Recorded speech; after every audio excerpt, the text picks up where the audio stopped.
fish room. Well, actually the clown room. The room of clowns. So there are tomato clowns in here, believe it or not. But we will be able to find them. Let's go around where the anemone is and have a look. They're not in there.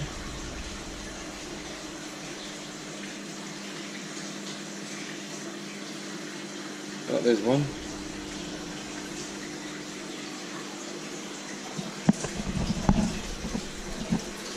Oh, there's another one. There they are. Hiding in there. These are wild caught. Just off the east coast of Australia.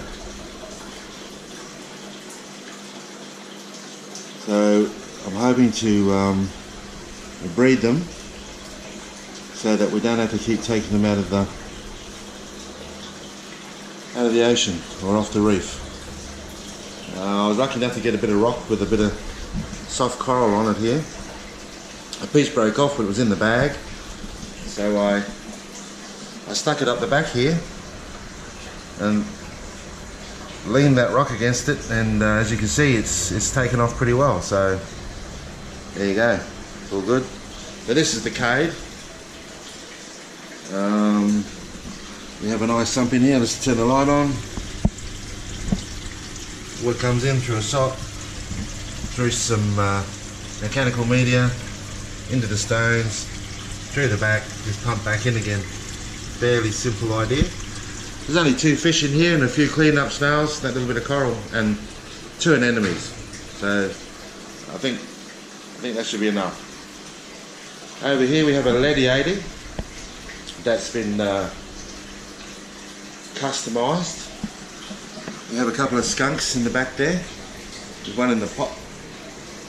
So these are wild caught as well. This comes down into a sump that's full of coral rubble, and then pump back up again.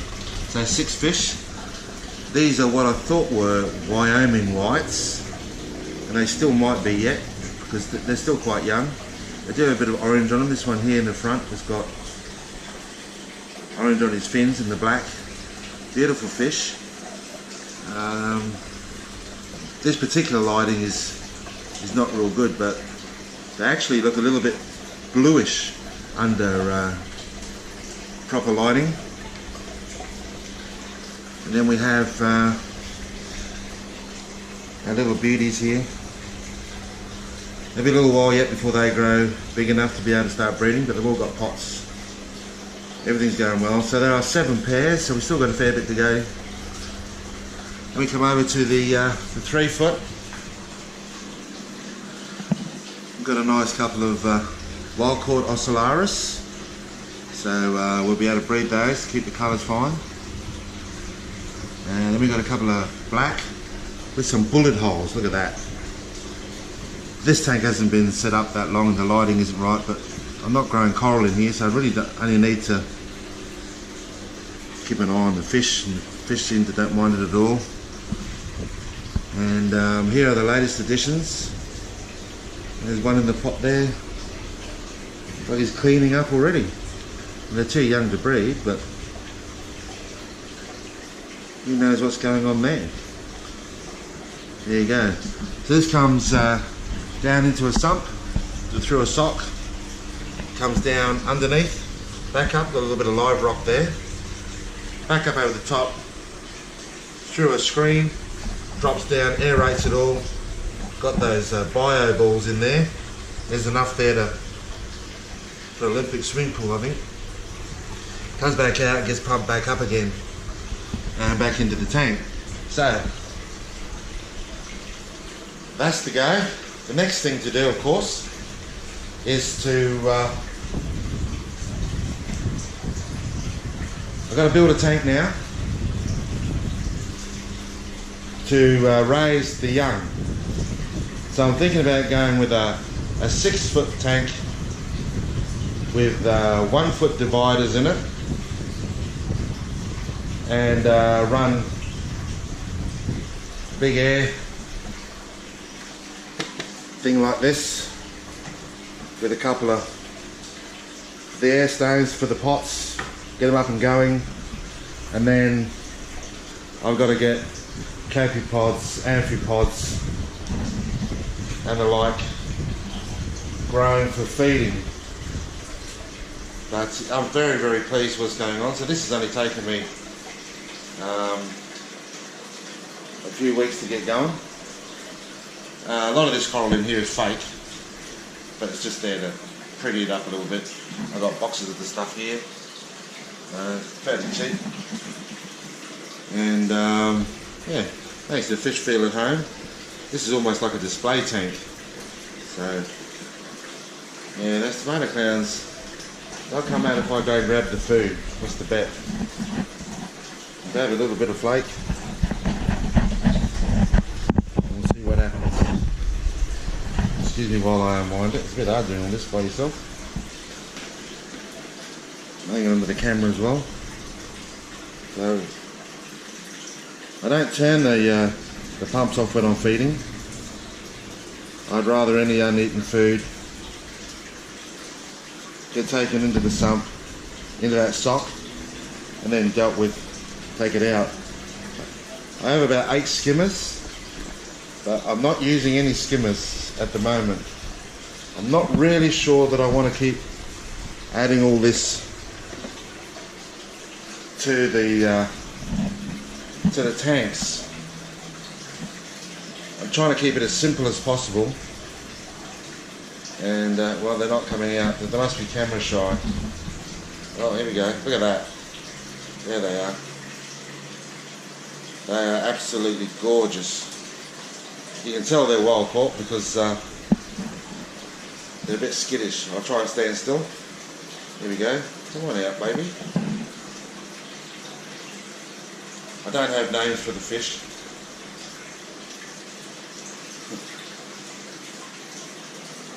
Just as well.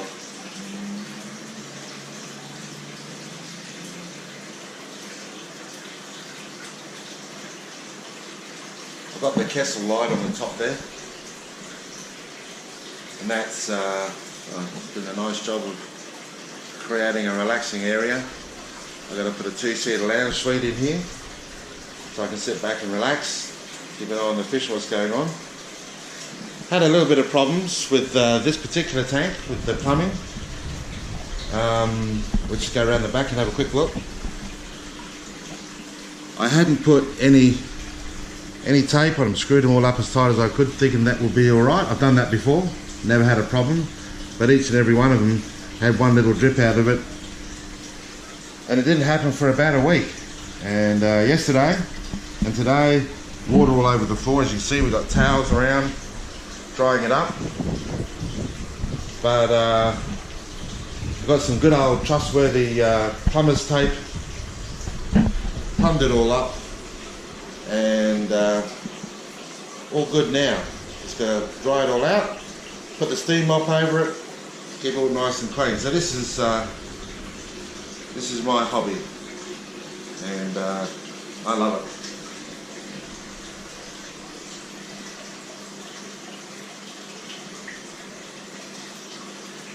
My wife even installed the phone and that in here because this is where I'm going to probably be spending most of my time.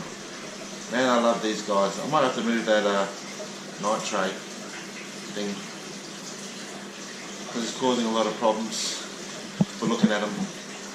Yeah, look at that.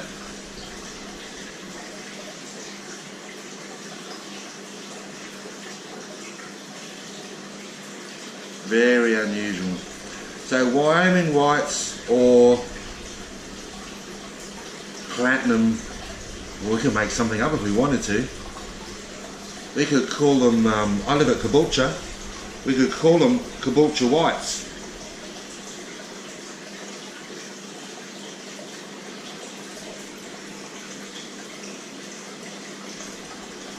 These skunks, I've seen a lot of skunks around, but these ones here, they're white. And the crossover is just brilliant.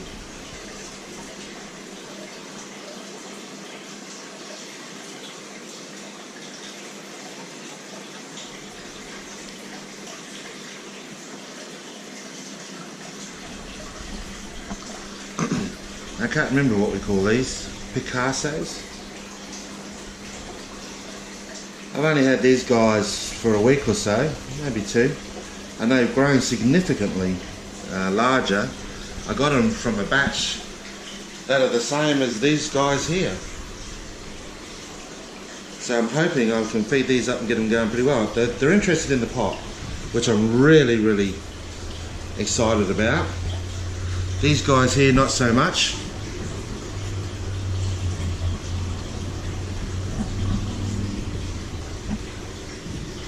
These guys here aren't far off of